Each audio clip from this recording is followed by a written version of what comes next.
Hey, why haven't you given me any money this month? Do you have any idea how much I need to spend?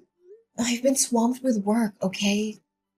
I forgot to send you the money, but I'm dealing with it now. Remember that in just 2 months, I'll be completely out of debt. You don't have to keep reminding me of that, do you? Do you think I enjoy being stuck with a useless person like you? You're beyond ungrateful. How dare you insinuate that I wasted my time giving birth to you and raising you just so you could be successful today? Enough! Stop with the sarcasm. Anyone who overhears your words would think you actually love me. You think you're clever, huh? You even had the audacity to teach me about life. But guess what? I need another $5,000 this month. $5,000? For what exactly? This month, I want to buy your brother some new shoes and clothes to prepare him for work. And I also want to provide him with proper nourishment so he can keep his strength up while job hunting. He's been feeling down and losing weight because he can't find a job. I can't stand seeing him like this. And how is that my problem?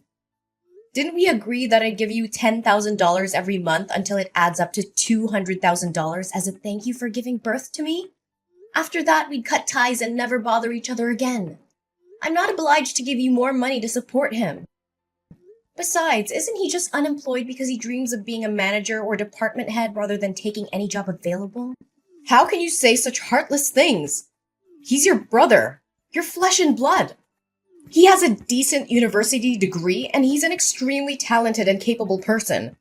How could he settle for some low-level employee position when he's treated as an errand boy? He deserves more than some menial job where he's treated like a servant. Huh? Don't think that your little amount of money gives you the right to say whatever you want about my son. Whatever you want, but I won't give you any extra money. Oh, hold on. I've thought about it again. $200,000 is probably not enough to compensate for my love, effort, and sacrifices in raising you. Moreover, my son is about to get married. If he doesn't have a car or a house, society will look down on him. So before you cut ties with us, you better buy your brother an expensive car and a fancy house. Otherwise, don't even think about escaping from me. What? That was never part of our agreement, and you know it. Well, I've been thinking. Aren't you the manager of a prestigious company? With your high salary, it shouldn't be a problem at all. Just a few more years and you'll be able to fulfill this obligation, won't you? That's not the point. You clearly understand that I have no responsibility or obligation to cater to your son's life. If it weren't for my father's dying wish, instructing me to take care of you and your brother until he can stand on his own, I would have cut ties with you a long time ago, Kimberly. You're such a heartless monster of a child. How could you prioritize the words of a dead man over mine? The one who raised you? Because he treated me fairly, unlike you. So what about your poor dead father, leaving me to work tirelessly to provide for you and your brother? And now you treat me like a burden. Kim, don't you feel any shame when you claim to have taken care of me? Have you ever treated me to a decent meal or shown me the love a mother should? No, you treated me like a servant. Don't forget how cruelly you treated me. Ugh, why bring up the past? I did what I did to toughen you up, to teach you how to survive in this world. It was all for your own good. Haven't you always listened to your father? Then obey his wish. Give me money, take care of us, and provide for my son and me for the rest of our lives. Dad said, until your brother comes of age. He's already 25 years old now. When will he finally grow up and take responsibility for himself? I don't care about that. You're my daughter, and you will do as I say. You will take care of my son and help him live a comfortable life. And if you can't buy him a house and a car, why don't you use your position as the head of the department to get him a job in your company? You can't let him struggle in this cruel society, can you? Hey, are you kidding me? This is absurd.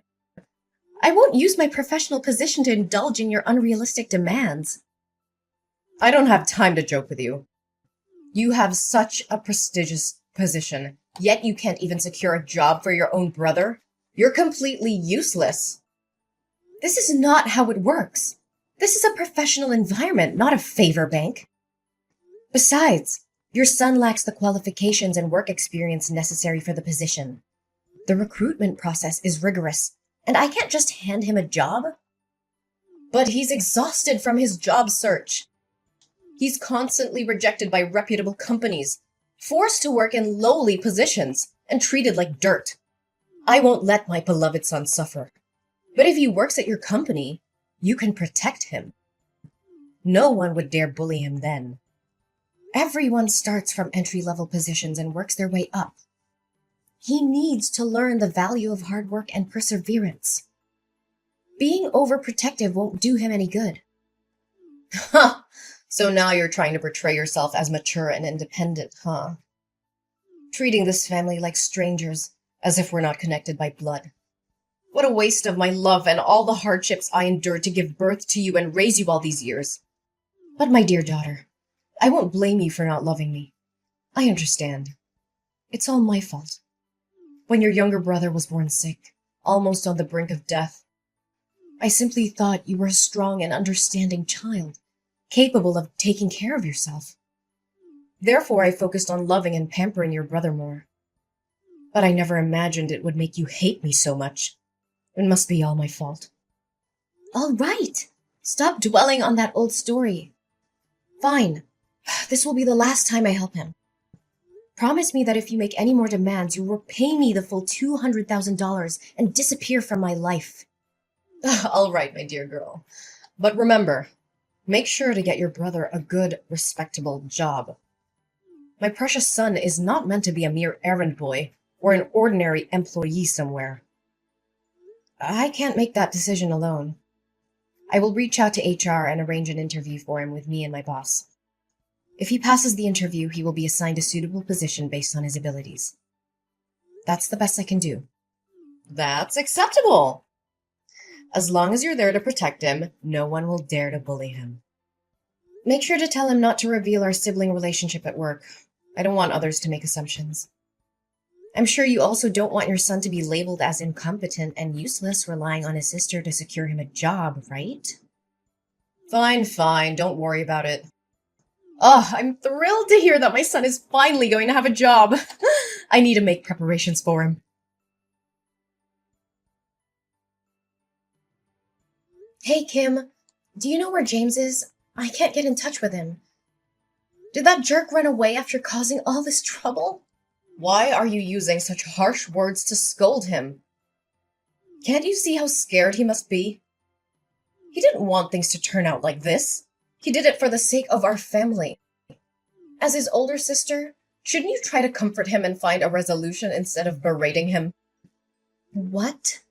So you already know what happened and yet you're still defending him?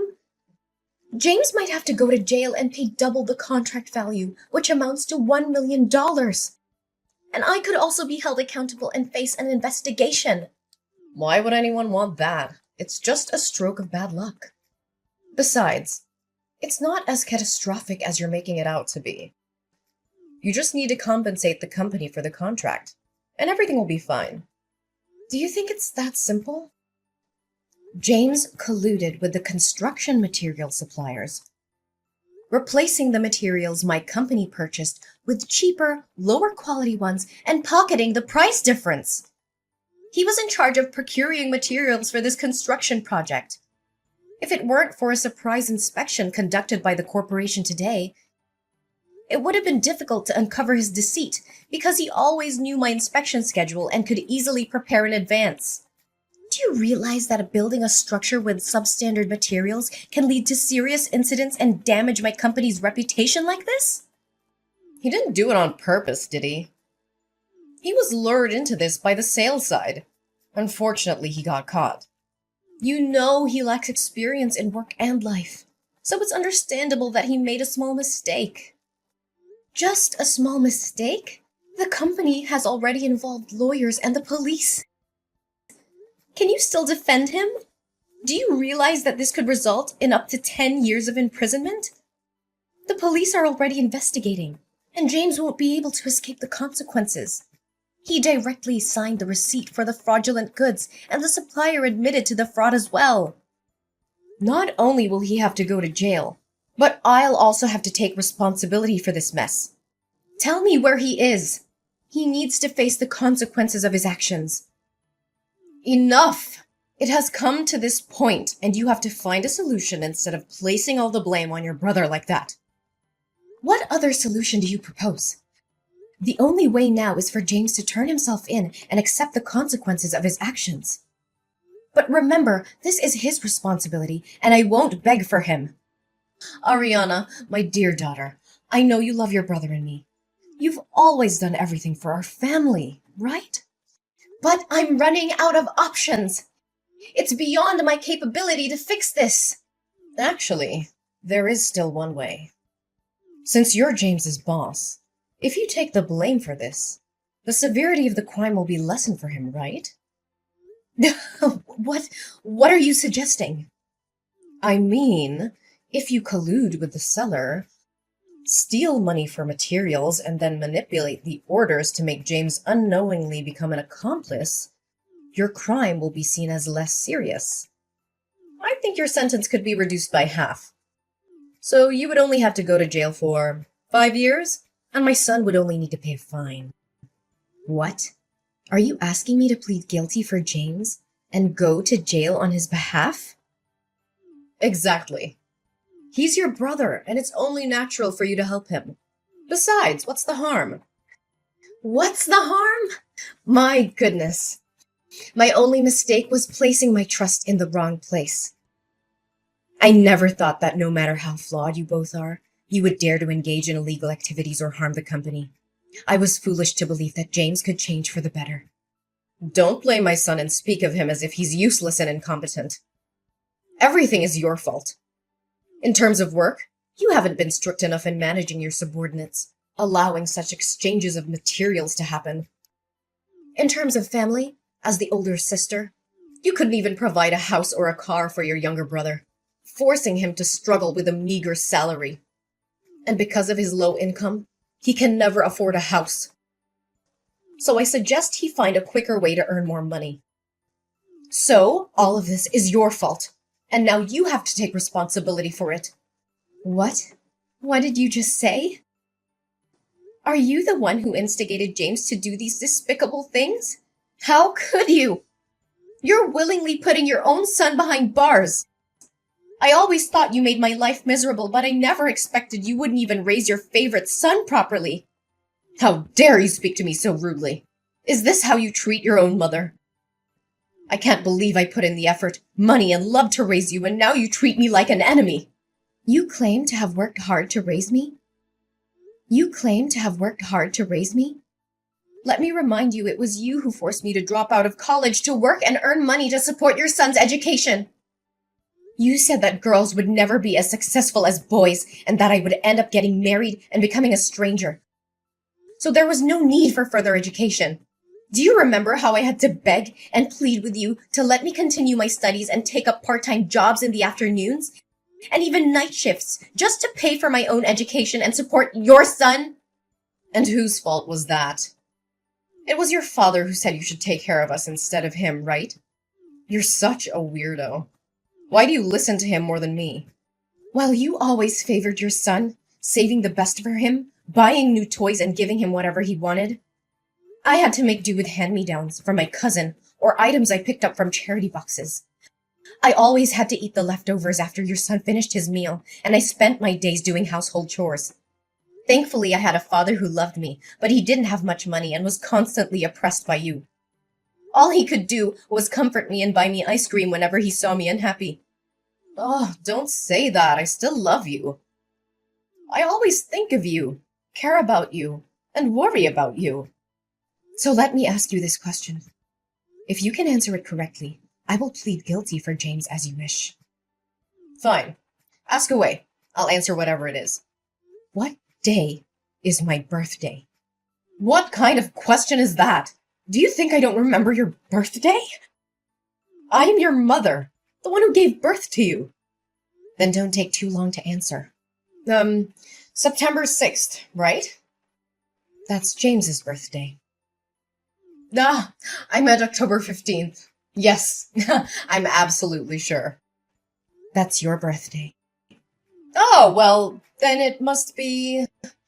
Stop it! I know you don't remember anything about me. It doesn't matter.